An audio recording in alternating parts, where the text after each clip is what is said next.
નમસ્કાર મિત્રો, વિડીયોમાં તમારું સ્વાગત છે। સૌથી મોટા સમાચાર આપણને મળી રહ્યા છે બાજુમાં વિડીયો। જો ગઈકાલે સંખેડા એટલે કે સંખેડા તાલુકાના કરાલી ગામ પાસે મોટી દુર્ઘટના સર્જાઈ। દુર્ઘટનાની અંદર દીપકભાઈ ભારિયા નામના વ્યક્તિનું ઘટના સ્થળે મોત નીપજ્યું છે।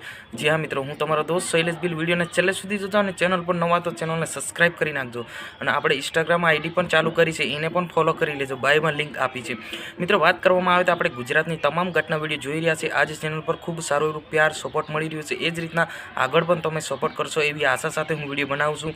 સૌથી મોટા સમાચાર આપણને મળી રહ્યા છે છોટાઉદેપુર જિલ્લાના સંખેડા એટલે કે સંખેડા તાલુકાના કરાલી ગામ પાસે જે દીપક હતો પોતાના કામ માટે બાઇક સવારે જઈ રહ્યો હતો ત્યારે સામેથી ઇકો ગાડી આવી રહી હતી ત્યારે જોરદાર ટક્કર મારતા જે ઘટના સ્થળે દીપકભાઈનું મોત નીપજ્યું છે। જી હા મિત્રો, સૌથી મોટી દુર્ઘટના કહી શકાય કે સંખેડા તાલુકાના જે અવારનવારની ઘટનાઓ પણ આપણે જોઈ રહ્યા છે, કેમ કે અત્યારે જે માનવામાં આવે તો એક્સિડન્ટ એટલે કે એક્સિડન્ટ ખૂબ જ થઈ રહ્યું છે। તો ખરેખર મિત્રો, આપણે સંભાળીને આપણે ગાડીઓ ચલાવવું જોઈએ જેથી કરીને નિર્દોષ લોકોનો જીવ જાય છે।